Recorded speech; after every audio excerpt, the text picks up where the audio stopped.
Welcome to the Property Investors Podcast. Thanks so much for tuning in. Make sure you subscribe so you never miss an upload. You can catch us on Apple Podcasts, Spotify, and YouTube. Enjoy this week's show and don't forget to share it with all your friends. Hey, I'm Russell Leeds. And I'm Tony Crook. And welcome to the Property Investors Podcast. On this week's show, is this the end of rent to serviced accommodation? Now, there's been a big announcement by the government basically saying they're going to be clamping down on short-term lets. And I see a lot of people online are panicking. I've got people asking me, people are doing videos about it. And there's a lot of actual nonsense out there, a lot of people's different opinions. So what I thought we would do is we'd go through what the government have actually said and we'll discuss it and let you know our thoughts. First of all, Tony, is this something that surprised you, the government announcing this? No, we've obviously been thinking about this for quite some time now. There have been threats that something's going to happen, some regulation. So we've always been saying, well, there's going to some sort of regulation is going to come in. But when and to what extent was always the question. Yeah, I agree. I mean, we've been saying for a long time, it's pretty obvious. It's getting so popular, it's getting so big, in the same way they did with HMOs. Yeah. They brought in Article 4 and it got regulated. And up until now, there's been very, very little regulation on short-term lets. They did a little bit with the fire regs. Recently. Not that long ago, pretty recently, where they brought out some legislation around that. It's not a surprise. Is it bad news though? Is it all doom and gloom? Is it the end of rent to rents like many people are saying? Well, let's have a look at what the government actually says. So I've printed out, you can get this on the government website. This is their press release, short-term lets rules to protect communities and keep homes available, okay? So this affects all short-term lets, not just rent to rent. So anyone that's doing service accommodation, this affects you. So first thing that they're saying is planning permission will be required for future short-term lets. So straight away, that's like, wow, that's pretty big, right? So anyone wanting to do short-term lets, you're going to need planning permission. If that's the case, that's going to make it quite difficult to do rent-to-rent because you're not going to want to get planning permission on someone else's property. So these are the sort of headlines people see that's scaring them. I actually, by the way, don't think it's all that bad, but we'll get into that later. That's the first thing. Next big point they've got. There'll be a mandatory national register which will provide valuable information and help ensure accommodation is safe. In other words, if you want to rent your property out as service accommodation, it will be on a register. Any of your properties on a register at the moment? Service accommodation, no. But you're on a register? Yeah. That's a different sort of register. Yeah, okay. We won't go into that though. That's Tony's personal private life. Next, proposals will give communities greater control over future growth, fine, and homeowners can continue to let out their own main or sole home for up to 90 nights a year. So if it's your own personal house, you can rent it out for up to 90 days, which is kind of similar to what they're doing in London at the moment, other than in London it doesn't have to be your own main home. It'd just be any home you can rent out for 90 days. Yeah. So they're basically saying that you can't rent out a buy-to-let under this legislation. So you can do that without planning, so that's interesting. Right, so it sounds quite bad when you read the headline figures. However, when you go a bit more into detail, it's actually not as bad as you'd think. So let's go through this now. So local residents will be protected from being pushed out of their communities by excessive short-term lets, thanks to changes in the planning rules announced. Under the reforms, councils will be given greater power to control short-term lets by making them subject to the planning process. This will support local people in areas where high numbers of short-term lets are preventing them from finding houses they can afford to rent or buy. So what this is basically saying, as far as I can see, is that those things that we just talked about, the planning permission, etc., this is something that the councils are going to have the power to do in the area. So it doesn't necessarily mean that they will do. In the same way that Article 4 is for HMOs, the councils have got the power to stop you from turning your residential house into a HMO under Article 4, but not all the councils do that, right? No. So I would gather from this that this will be an area by area thing depending on the councils. Do you agree? Yeah. You got anything you want to add to that? Any comments to make, or just agree? Just everything I've said is great. All right, perfect. It's shocking, but good, yeah. It's shocking, right? These changes are part of a long-term plan to prevent a hollowing out of communities, address antisocial behaviour and ensure local people can continue to live in the place they call home. Meanwhile, the new mandatory national register will give local authorities the information they need about short-term lets in the area. This will help councils understand the extent of short-term lets in the area. So basically, the mandatory list is so that they can assess an area and go, okay, where are most of yours? Well, throughout the southeast, yeah. But mainly Brighton, right? Brighton, a lot of Brighton. Yeah. Brighton. Yeah. So they might look at it and go, well, there's loads in Brighton. Yeah. We've got an issue in Brighton. Obviously, yeah. Let's bring in the Article 4 in Brighton. Yeah. Or whatever it is. It might not be Article 4, but whatever the rules are. But it will allow, by having this register, it will allow them to identify where the high areas are, right? Yeah. So I would have thought if you've got them in, where would you think might be affected? Which councils do you think might have an issue with this? Well, obviously London, which we've already highlighted as being a high area of concentration, but holiday areas. I mean, Brighton, once again, is the area which I invest a lot of service accommodation in, and that's, it's an all year round type place. So anywhere where tourism is going to be, I think it would be a highlighted area. Yeah, okay. So Michael Gove says in favour of it that short-term lets can play an important role in the UK's flourishing tourism economy. Which is a good point. Yeah. Providing great, easy, accessible accommodation in some of the most beautiful parts of the country. It's not like they're trying to get rid of this altogether. I think they're just trying to control it. Yeah, exactly. Do you think the government are doing the right thing here? Do you think they should allow a free market, or should they step in and is there a problem? Does it need addressing? I think regulation can be good.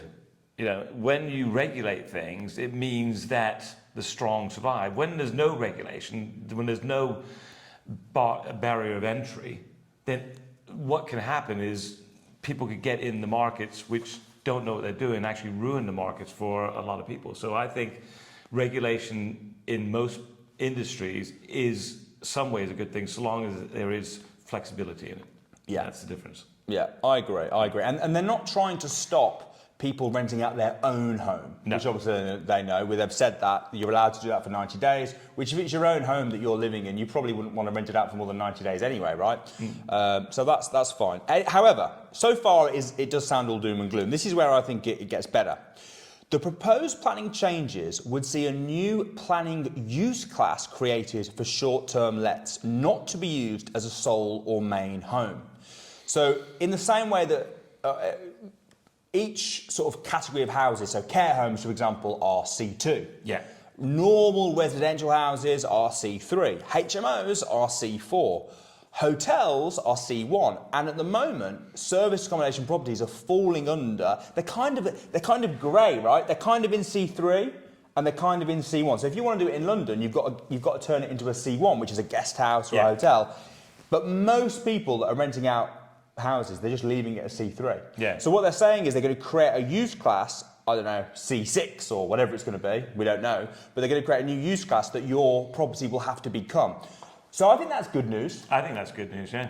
Because it means that getting planning won't, if you were trying to turn it into C1, that's quite a big deal. But this new class... Yeah, if you wanted to open a hotel in the area, that's a completely different kettle of fish to opening your own little... boutique hotel, so yeah. Exactly. But this is where it gets really exciting. Existing dedicated short-term lets will automatically be reclassified into the new use class and will not require a planning application. Now, this is huge, right? Because this means basically you've got something called grandfather rights. And there's a lot with HMOs in Article 4 areas. If Article 4 comes in, which stops you turning normal residential properties into a HMO, it's Article 4.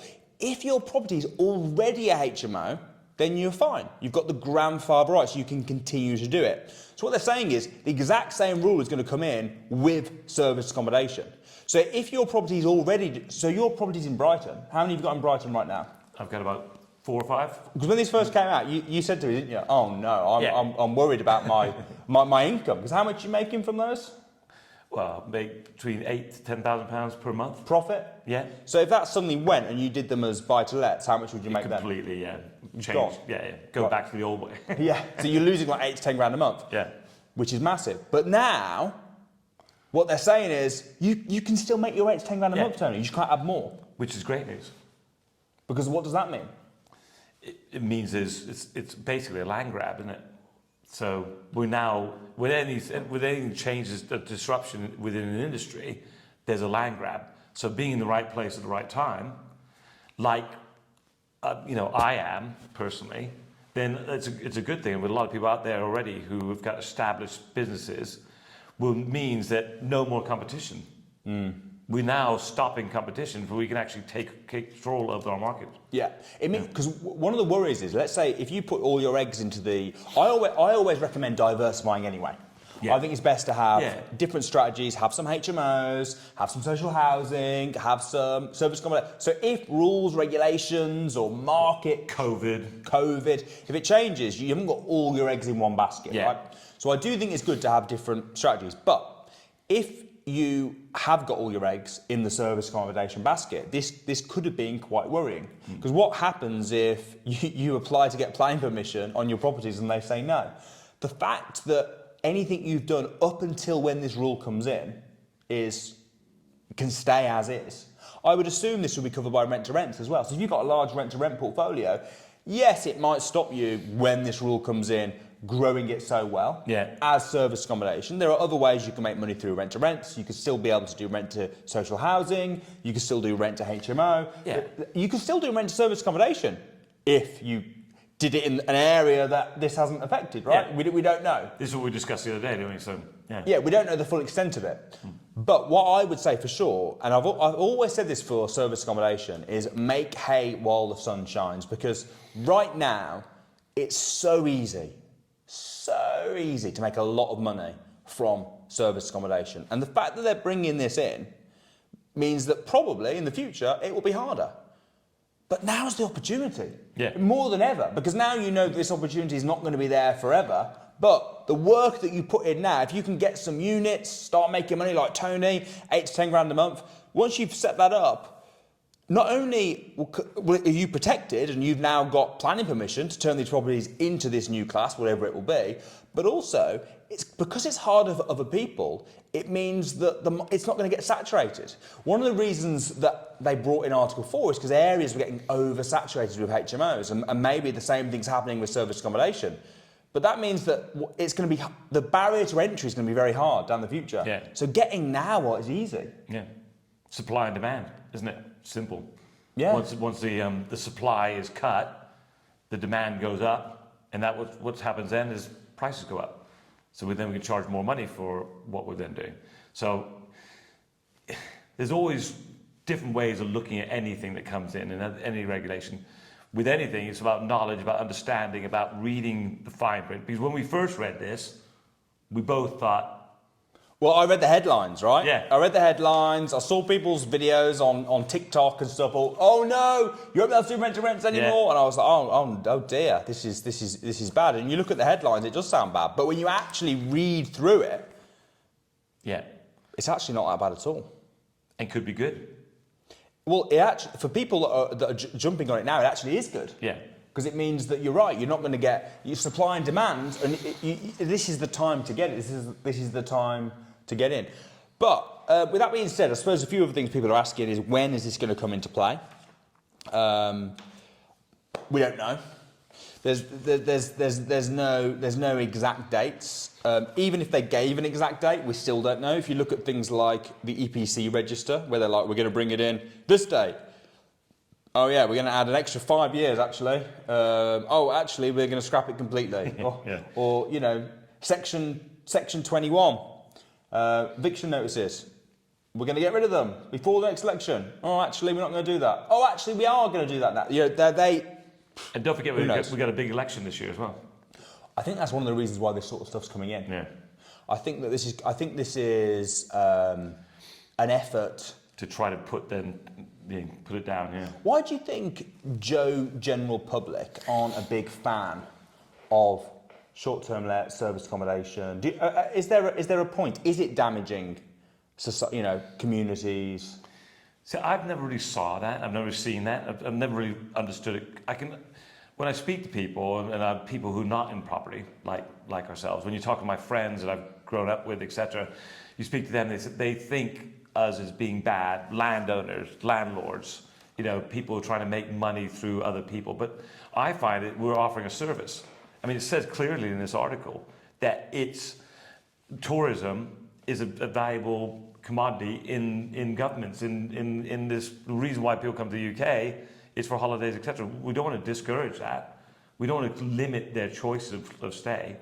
So that's where we land upon. But if you speak to my friends, they think, right, well, you're actually driving house prices up in certain areas. The regular people can't afford to live there anymore. Students and things can't afford to live there anymore. But it's actually not true. I don't think so. No. People were actually making more. This is actually going to be driving prices up. Yeah. It's going to be doing the opposite effect, isn't it? Also, it's funny because the people are moaning, I can't remember the stats exactly, but I think there's something like 1 million abandoned homes across the UK. Why aren't they moaning about that? Yeah. Why aren't they saying it's terrible that you've got all these abandoned homes sorted out? That would make more sense, right? Yeah. If we suddenly had 1 million new homes come on the market, that would drop the house prices. Yeah. This is helping another need, which everything's supply and demand, right? So if there wasn't a need for people to stay, because these people that moan about it, they still use them though, don't they? Yeah. Yeah. They're not moaning that hotel prices have gone down because there's more. Yeah. Do you know what I mean? Everything's supply and demand. Absolutely. And if there was loads of like, I know that we do have a housing shortage, but why have we got abandoned houses then? Why are we not rewarding property developers more? Why are we making it so difficult to get planning permission? Why are the councils? You can't win every which way. No. Because the same people are annoyed at developers. You're ruining our green space. What is it here? Yeah. Do we want new houses? Do we want to be able to stay places that are nice? Do we want to bring people in to boost our UK tourism? There's loads of benefits from that as well. So Or are they just trying to buy votes? Politicians grab hold of something which is they can see in the public eye, which then they think, right, well, let's get these wealthy landowners to write, then we'll buy them votes, saying they're doing something good for the general community, but it's actually not really. Yeah. No. So, I mean, government aside, they'll do what they're going to do, right? Yeah. What would you suggest now if you were a property investor, let's say, well, what are you doing? Before we get onto that, actually, what are you planning on doing now? You're already making 8 to 10 grand a month from places in Brighton. We found out this news this week. Stuff's going to be changing. We don't know when. Could be this year, it could be next year, it could be never. Who knows, right? But we assume this is going to come in. This is what they're saying right now. What are you going to do? What now with this information? So when we first read this article, we thought, well, make hay while the sun shines, as you quite like said. So until we know what's going to happen, right now there's no regulations. Yeah. So it's great opportunity. So would we continue to carry on doing what we were doing before? But now, because we know that it's going to be a potential land grab, and that we've got the grandfather rights, it's a bit the same with the Article 4 with HMOs. You've got to get in there. You've got to establish, get on this register that they're talking about, this nationwide register, first thing. So it means that really, you've got to step up. I've got to step up my property buying, my property purchasing and so forth to make sure that I get established service accommodation properties on this register. Yeah. That's what I would say. So get as many as you can on. Get as many as you can on, especially in areas like Brighton, like the built-up areas, like the London and so forth, because they're going to be the ones that are going to be sought after. Yeah. London, I imagine you probably won't be able to do, because you can't rent it out for more than 90 days right now without planning anyway, can you? Yeah. But it'd be interesting to see, because I imagine what they'll do is they'll bring in this new use class in London as well. So the 90-day rule might go. Potentially, actually could open up London again for us. Yeah. So London could be a great place to land grab. You'll just need planning permission. But planning permission might be a lot easier than it is now. Yeah. So it actually might make London easier now than it is. We don't know. Yeah. We're guessing here.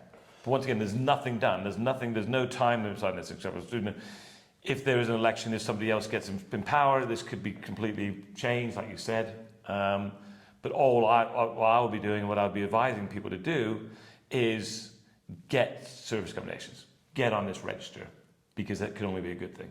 Yeah, I totally agree. I totally agree. And if would you lump in rent to rent in that as well? Absolutely, yeah, 100%. Make sure your rent to rent agreements is firm and solid. And you got a 5-year rent to rent agreements, 7-year rent to rent agreements. Try go for longer term rent to rent agreements you can. One of the things get yourself on that register. One of the things that we added into our rent to rent contracts a little while ago, because we saw this coming, right? We didn't know what it was going to be. I'm actually really pleased with it, because I thought it could have been a lot worse. Yeah. And I knew it was going to come at some point. It was obvious. We've been saying this for years. Make hay while the sun shines. This will change. It always does, right? Yeah. So it's obvious. But one of the things we added to our rent to rent agreements is if it becomes illegal to rent it out as service accommodation, the contract, because what you don't want to be, is a 5-year lease where you're having to pay the rent and now you can't rent it as service accommodation. The landlord's like, well, sorry, but it's not my problem.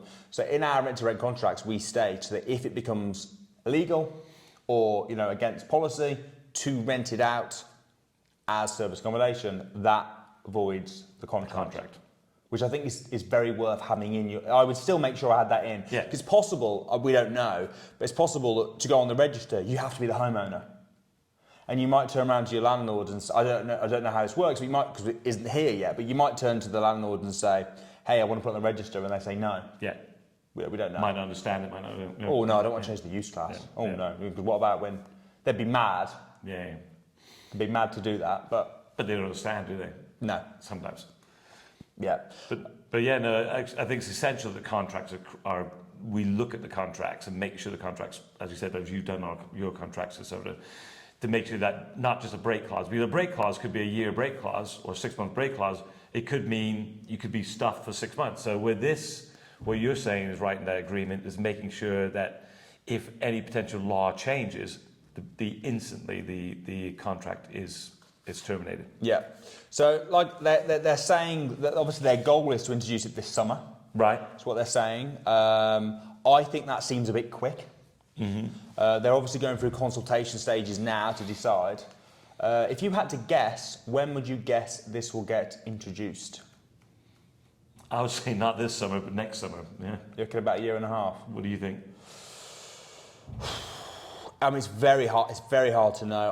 I would be, if they're saying this summer, maybe by the end of the year, maybe. But next summer's not a bad shout as well. They tend to. It's funny, isn't it? Because it's funny how the government can get away with being so bad. It's like councils, right? And the court system, everything that's run by the government or councils is rubbish. Yeah. Right. When you the court, how rubbish is the court system? Very rubbish. It's horrendous. And if it was a private firm, there's no way they'd get away with being that horrendous, because we would stop using them. But because you don't have a choice, they're allowed to be so rubbish. But even on things like this, we just don't trust their timescale. If this was us putting a development and we said we're going to be finished by the summer, we'd think, okay, well, it's going to be finished by the summer. Well, because the government are saying it's going to be rubbish. Why are they so rubbish? The first thing they do is they put an article like this and they'll feed back the reaction. Won't they? Yeah. If there's total negative reaction, they'll just shelve it. Yeah. If there's positive reaction to it, they'll then use it for getting votes and for being re-elected, etc. So once again, it's all about our reaction. They'll gauge the reaction to this, and that will then determine when it gets implemented. So if your guess is it's going to come in, because obviously we can look back at this, we can see who was closer. You think it will come in next summer? We've always said it will come in, so we think it will definitely come in. Whether they can get it through this so quick like that, I don't think so. Maybe towards the end of the year, but I would say more likely, if I was going to put money on it. Yeah. Are we going to put money on it? If we're going to put money on it, it would be next summer. All right, okay. I think they're going to squeeze it. I agree as well it will come in. If it doesn't come in now, I still think it will come in. If they have negative backlash and stuff, I'm still think it will come in at some point. I'm going to go by the end of the year. I reckon it will come in. It'll be very interesting to see how it plays out. It'll be very interesting to see when they provide more information. I mean, this was updated on the 19th of February. So I'm sure in the coming months we'll get more info of how it's going to work, what the new class will be, how easy it will be to get planning with the new class, which councils are going to take this on. Will it be all of them? Will it be nationwide? Will it be certain councils? I don't think this is bad news for property investors, property entrepreneurs. I think when regulation comes in, you need to be aware of it, you need to be on top of it, you need to be able to pivot maybe. But I actually think this is good news because I knew it was going to come in at some point, and this is better than I thought it was going to be. Yeah. I think the grandfather rights bit is the bit that makes it. The big game changer, yeah, totally. Because now, the worry is you spend all this time building a strategy and then, we can't do it anymore. But if you know that everything you've spent your time building for, you can still do, just can't do it moving forward. This sort of stuff happens all the time. Look at when I first started getting interested in property back in sort of 2006, 2007, the big strategy was you could buy houses with a zero deposit. You get 100% mortgage and then refinance it the next day. Yeah. And then that bang stopped. It doesn't mean that you can't do property investing anymore. It just means that the strategies change. You have to pivot and adapt. That's the same as this. Always. Rules, regulations, it's something you just need to be one step ahead of, understanding where it's going. If you put your head, if you don't listen and you don't understand what's going on, that's when you get yourself in trouble. Yeah. As long as you're one step ahead, understanding there's nothing going to be instantaneous, so things you can plan for. This is good news as far as I'm concerned. I think it's going to be a land grab. You've got to get yourself on those registers, get as many properties up and running so that you can claim those grandfather rights. Yeah, I agree. Now's the time to do the hustle. Now's the time to do the hard work. Make sure you subscribe to the show because we will keep you updated about any further news or any property announcements. So make sure you subscribe, hit the like button. I'm Russell Leeds. I'm Tony Crook. And we'll see you next week.